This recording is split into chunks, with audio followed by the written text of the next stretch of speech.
বাংলাদেশ ভারত বর্ডারে কিছুদিন ধরেই পুশিনের কথা আমরা শুনতে পাচ্ছি, যেটা হচ্ছে সবচেয়ে বড় কথা বিজিবি আমাদের বর্ডার গার্ড খুবই শক্তভাবে এটা রেজিস্ট করছে এবং কোনোভাবেই পুশিনকে আমরা অ্যালাউ করছি না। এবং এখানে বাংলাদেশ আর ভারতের মধ্যে একটি ব্যবস্থা আছে, একটা মেকানিজম আছে এবং সব দেশের সাথে সেই মেকানিজমটা থাকে যে আমাদের যখন কোনো নাগরিক ইলিগেলি কোনো দেশে যায় তাকে ফেরত আনার, নাগরিকত্ব যাচাই বাছাই করে ফেরত আনার একটা প্রক্রিয়া আছে, একটা মেকানিজম আছে, যেটা বাংলাদেশও ফলো করে, বাংলাদেশের জায়গা থেকে ভারত ফলো করে ভারতের জায়গা থেকে। সেই মেকানিজমটা ফলো না করে যদি এই পুশিন প্রক্রিয়ার মাধ্যমে কাউকে ঠেলে দেওয়া হয়, সেটা কিন্তু একেবারেই গ্রহণযোগ্য না।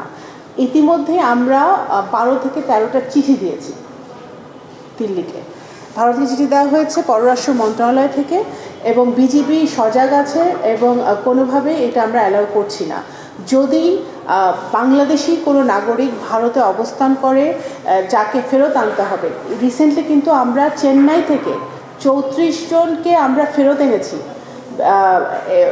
আপনার লিগালি আপনার পথে, সড়ক পথে, এবং তারা ওখানে আটকা পড়ে গিয়েছিল, একটা জেলে ছিল চেন্নাইতে, তাদেরকে আমরা এনেছি। সুতরাং আমি এই কথাটা বললাম যে উদাহরণস্বরূপ যে এরকম বাংলাদেশে যদি ভারতীয় কোনো ইলিগাল সিটিজেন থাকে বা ভারতে যদি বাংলাদেশের কোনো ইলিগাল সিটিজেন থাকে, তাদেরকে ফেরত আনার বা আমাদের ভারতীয়দেরকে ফেরত দেওয়ার একটি মেকানিজম বিদ্যমান আছে।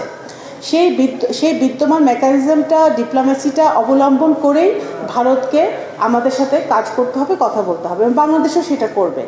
আমরা যত রকম ডিপ্লোম্যাটিক নর্ম আছে সেটা আমরা ফলো করছি। আমরা রেগুলারলি তাদেরকে, যখনই পুশিনের ঘটনা আমাদের কানে আসছে বা আমরা দেখছি, আমার রিপোর্টিং হচ্ছে, আমরা কিন্তু তাদেরকে চিঠি দিচ্ছি। আমরা আশা করব যে ভারত সরকার এটা তারা সিরিয়াসলি নেবে এবং যথাযথ প্রক্রিয়ার মাধ্যমে, যথাযথ মেকানিজম এবং ডিপ্লোমেসির মাধ্যমে আমাদের এই কাজটি তারা সমাধান করবে। কোনোভাবেই এই পুশিনের মাধ্যমে যদি তারা করে তাহলে অবশ্যই সেটা আমাদের জন্য ভালো হবে না এবং সেটা আমাদের যে ভারত এবং বাংলাদেশ সম্পর্ক, যেটা আমরা বলি যে নতুন উচ্চতায় ওঠার চেষ্টা হচ্ছে এবং ওনারাও একটি প্যারাডাইম শিফটের কথা বলেন, সেই প্যারাডাইম শিফটটা যদি হতে হয় তাহলে এই কাজগুলা, যেই ডিপ্লোমেসি আছে, যেই বিদ্যমান প্রক্রিয়া আছে, সেই প্রক্রিয়াটাই আমাদের দুই দেশে অবলম্বন করা উচিত। আপনি কি মনে করছেন তাহলে এই ধরনের ঘটনা দ্বিপাক্ষিক সম্পর্ক পুনরুদ্ধারের যে চেষ্টা, সেটাকে কোনোভাবে ব্যাহত করতে পারে? Every case, every event is different, একটার সাথে আরেকটা জড়িত না। কিন্তু আমরা যে এই ঘটনাটা যদি বর্ডারে ঘটে তাহলে ভারতের সরকার যদি এটা সিরিয়াসলি নেয় তাহলে আমাদের জন্য সম্পর্কটা এগিয়ে নিয়ে যাওয়া আরও সহজ হবে।